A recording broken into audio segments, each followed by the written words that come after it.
వీక్షణం. పాకిస్తాన్ ప్రధాని షెహబాజ్ షరీఫ్ ఐక్యరాజ్య సమితి సర్వసభ్య సమావేశంలో చాలా ఎక్కువ చేశాడు. ఇన్ఫాక్ట్ చాలా చత్తగా మాట్లాడాడు. హిందుత్వవాదం ప్రపంచానికి డేంజర్ అని అన్నాడు. యుద్ధంలో తామే గెలిచామని అన్నాడు. కశ్మీర్పై భారత్ పెత్తనం పోయే రోజు దగ్గరలోనే ఉందని అన్నాడు. అసలు ఐక్యరాజ్య సమితిలో సంబంధం లేని దిక్కుమాలిన స్పీచ్ ఇచ్చి సెల్ఫ్ గోల్ చేసుకున్నాడు.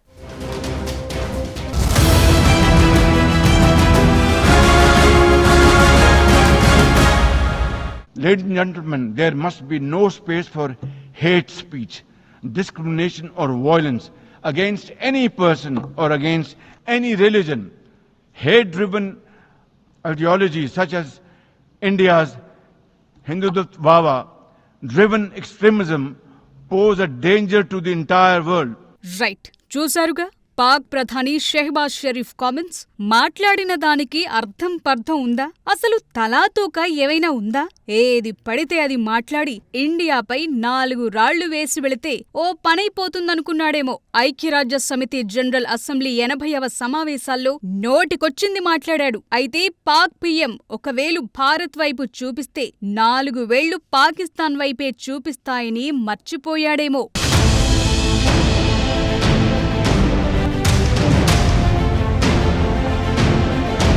ఇష్యూస్ డైవర్ట్ చేయడానికి షెహబాజ్ షరీఫ్ కొత్త రాగం అందుకున్నట్లుగా యునైటెడ్ నేషన్స్ లో మాట్లాడిన సీన్లు చూస్తే అర్థమయ్యే విషయం. ద్వేషపూరిత ప్రసంగాలకు ఏ వ్యక్తిపైనా లేదా ఏదైనా మతంపైనా హింసకు తావుండకూడదని, భారత హిందుత్వ అతివాదం, ద్వేషపూరిత భావజాలం మొత్తం ప్రపంచానికే డేంజర్ అంటూ మాట్లాడాడు షరీఫ్. అంతేకాదు ఎప్పటిలాగే కశ్మీర్ గురించి ప్రస్తావించారు. తాను కశ్మీరీ ప్రజలకు అండగా నిలుస్తానని, పాకిస్తాన్ కూడా వారితో అండగా నిలుస్తుందని, త్వరలోనే ఒకరోజు కశ్మీర్లో భారతదేశ పెత్తనం ఆగిపోతుందని హామీ ఇస్తున్నానన్నాడు.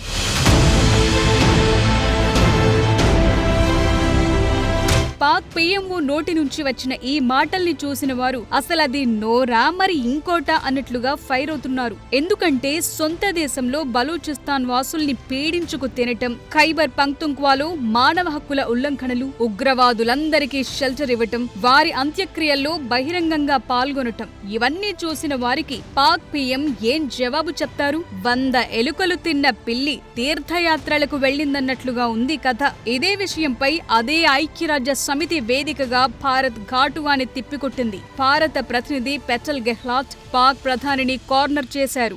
This assembly witnessed absurd theatrics in the morning from the Prime Minister of Pakistan, who once again glorified terrorism that is so central to their foreign policy. However, no degree of drama and no level of lies can conceal the facts. This is the very same Pakistan which at the UN Security Council on 25th April 2025 shielded the resistance front, a Pakistani-sponsored terror outfit, from the responsibility of carrying out the barbaric massacre of tourists in the Indian Union territory of Jammu and Kashmir. Mr. President, a country long steeped in the tradition of deploying and exporting terrorism has no shame in advancing the most ludicrous narratives to that end. Let us recall that it sheltered Osama bin Laden for a decade, even while pretending to partner in the war against terrorism. Its ministers have just recently acknowledged that they have been operating terrorist camps for decades. It should come as no surprise that once again this duplicity continues, this time at the level of its Prime Minister. అసలు పాకిస్తాన్ ఏ మంచి పని చేసిందని భారత్ ప్రతినిధి counter ఇచ్చారు. పాక్ ప్రసంగానికి సమాధానమిచ్చే హక్కును భారత్ వినియోగించుకుంటూ పాకిస్తాన్ను తీవ్రంగా విమర్శించారు గెహ్లాట్. సభలో పాకిస్తాన్ ప్రధానమంత్రి అసంబద్ధ డ్రామా ప్రదర్శించాడని, తమ విదేశాంగ విధానంలో కీలకమైన ఉగ్రవాదాన్ని కీర్తించారని గుర్తు చేశారు. టెర్రరిజంలో పాకిస్తాన్ రికార్డు ఎప్పటికీ చెరిగిపోదని, ప్రపంచానికి ఉగ్రవాదులను ఎక్స్పోర్ట్ చేస్తున్నారని ఫైర్ అయ్యారు. ఉగ్రవాదులకు పాకిస్తాన్ ఎలా ఆశ్రయం కల్పించిందో ఒసామా బిన్ లాడెన్ విషయాన్ని ప్రస్తావించారు. ఉగ్రవాదంపై యుద్ధంలో భాగస్వామిగా నటిస్తూనే దశాబ్దం పాటు ఒసామా బిన్ లాడెన్ కు షెల్టర్ ఇచ్చారన్నారు. దశాబ్దాలుగా తాము టెర్రర్ క్యాంప్స్ నిర్వహిస్తున్నామని ఆ దేశ మంత్రులు ఇటీవలే అంగీకరించారని, పైగా ఆపరేషన్ సింధూర్ అటాక్స్ లో హతమైన ఉగ్రవాదుల అంత్యక్రియలకు పాక్ ఆర్మీ అధికారులు హాజరయ్యారని గుర్తు చేశారు. అది మర్చిపోయి ఇప్పుడు షెహబాజ్ షరీఫ్ కొత్త గేమ్ మొదలు పెట్టారన్నారు. When senior Pakistani military and civilian officials publicly glorify and pay homage to such notorious terrorists, can there be any doubt about the proclivities of this regime? The Prime Minister of Pakistan also advanced a bizarre account of the recent conflict with India. The record on this matter is clear. Till 9th May, Pakistan was threatening more attacks on India. But on 10th May, its military pleaded with us directly for a cessation to the fighting. The intervening event was the destruction caused to multiple Pakistani air bases by Indian forces. The pictures of that damage are, of course, publicly accessible. If destroyed runways and burnt out hangars look like victory, as the Prime Minister claimed, Pakistan is welcome to enjoy it. The resistance front వంటి terror గ్రూపులను పాకిస్తానే కాపాడుతోందని Bharat ఆరోపించింది. Operation Sindoor టైంలో పాక్ లో ధ్వంసమైన రన్వేలు, విక్టరీలు కనిపిస్తే Pak enjoy చేయొచ్చని satire వేశారు petal Gehlot. So Bharat ను ఏమీ చెయ్యలేక political గా ఏడుపు ఏడవటం తప్ప యుఎన్ లో పాక్ పీఎం షెహబాజ్ షరీఫ్ చేసిందేమీ లేదు.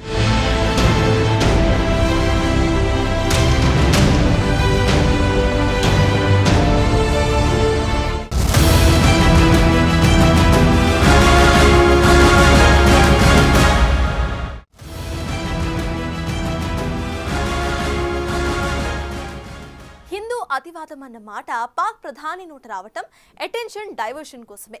సొంత దేశంలో జరుగుతున్న అరాచకాలను పక్కన పెట్టేసి పక్క దేశంలో లేని విషయాలను ప్రస్తావించడమే పెద్ద జోక్. నిజానికి పాకిస్తాన్లో మైనారిటీస్ గా ఉన్న హిందువుల పరిస్థితి ఏంటి? స్వాతంత్రం వచ్చినప్పుడు ఎందరున్నారు? ఇప్పుడు ఉన్నది ఎందరు? బలూచిస్తాన్ వాసుల హక్కులని కాలరాస్తున్నది ఎవరు? వాళ్ళు పాక్లో భాగం కాదా? చెబుతూ వెళ్తే కథ చాలా దూరం వెళ్తుంది.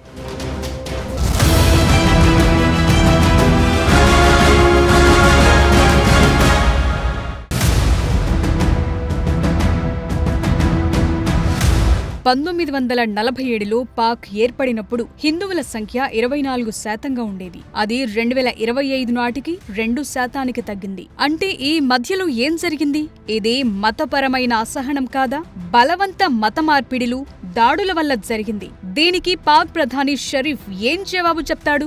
2025లో human rights commission of Pakistan report ప్రకారం సింధ్ ప్రావిన్స్ లో బలవంత వివాహాలకు గురయ్యారని తేల్చింది. 2025లో 100కు పైగా ఇలాంటి కేసులు నమోదయ్యాయంటున్నారు. పోలీసుల నుంచి ఎలాంటి చర్యలు లేవంటున్నారు. తప్పుడు కేసుల ద్వారా హిందువులను టార్గెట్ చేస్తోన్న విషయాలను ప్రస్తావిస్తున్నారు. USCIRF అంటే US commission on international religious freedom 2025లో పాక్ ను స్పెషల్ వాచ్ లిస్ట్ లో ఉంచింది. ఎందుకంటే అక్కడ మైనార్టీలైన హిందువులపై అఘాయిత్యాలను ఈ సంస్థ గుర్తించింది.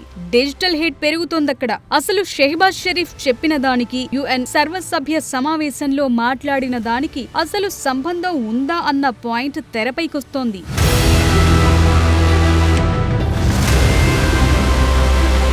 ఇక బలూచిస్తాన్ విషయం చూద్దాం. అక్కడ రోజు నిత్య సంఘర్షణే. నిజానికి పాకిస్తాన్ భూభాగంలో 44% బలూచిస్తాన్దే. అయినా సరే వారికి నిధులు, నీళ్లు, సౌకర్యాల విషయంలో ఏమాత్రం సహాయం చేయట్లేదు పాక్ పాలకులు. అందుకే వారు తిరగబడుతున్నారు. ఈ ఏడాదైతే ఇంకా మానవ హక్కుల ఉల్లంఘనలు విపరీతంగా పెరిగాయని సాక్షాత్తు యుఎన్ ఎక్స్పర్ట్స్ ఏప్రిల్లో పాక్ ను హెచ్చరించారు. దీనికి ఏం జవాబు చెప్తావు Shehbaz? Human rights watch 2025 report ప్రకారం బలూచిస్తాన్లో Pak military pickup and dump అంటే అపహరణ, టార్చర్, డంప్ విధానాన్ని అమలు చేస్తోంది. బలూచ్ వాసులు సహజ వనరులైన గ్యాస్, మినరల్స్ పై హక్కుల కోసం పోరాడుతున్నారు. కానీ వీటిని అణచివేయటం లేదా? హిందూ అతివాదమంటూ మాట్లాడుతున్న షెహబాజ్ షరీఫ్ 10 ఏళ్లు లాడెన్ ను తమ దేశంలో ఎందుకు దాచి ఉంచారో చెప్పే దమ్ము, ధైర్యముందా?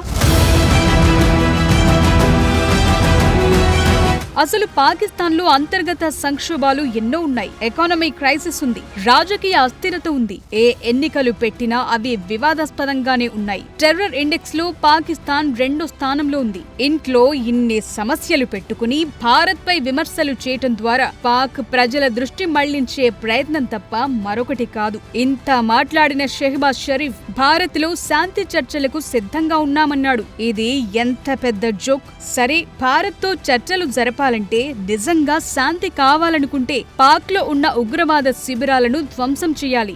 మోస్ట్ వాంటెడ్ పాక్ టెర్రరిస్టులను భారత్ కు అప్పగించాలి. ఇది జరుగుతుందా? The Pakistani Prime Minister has spoken about wanting peace with India. If he is indeed sincere, the pathway is clear. Pakistan must immediately shut down all terrorist camps and hand over to us terrorists wanted in India. It is also ironic that a country which wallows in hate, bigotry, and intolerance should preach to this assembly on matters of faith. The political and public discourse of Pakistan reflects its true nature. Clearly, a look by them at the mirror is long overdue. Mr. President, India and Pakistan have long agreed that any outstanding issue between them will be addressed bilaterally. There is no room for any third party in that regard. This is our long-standing national position. Where terrorism is concerned, we are making it clear that there will be no distinction between the terrorists and their sponsors. Both will be held accountable. Nor will we allow terrorism to be practiced under the cover of a nuclear blackmail. India will never bow to such threats. Bharat Pak మధ్య ఏ సమస్య వచ్చినా ద్వైపాక్షికంగా చూసుకోవాలి. Trump లాంటి third party ప్రమేయం ఉండకూడదు. కానీ ఇటీవలి ఉద్రిక్తతలను Trump ఆపారని, ఆయన గొప్ప శాంతిదూత అని వర్ణించటం షరీఫ్ కే చెల్లింది. పాక్ చేస్తున్న న్యూక్ థ్రెట్స్ ను ఇండియా చాలా లైట్ తీసుకుంటుందని UN లో భారత ప్రతినిధి గట్టిగానే తిప్పికొట్టారు.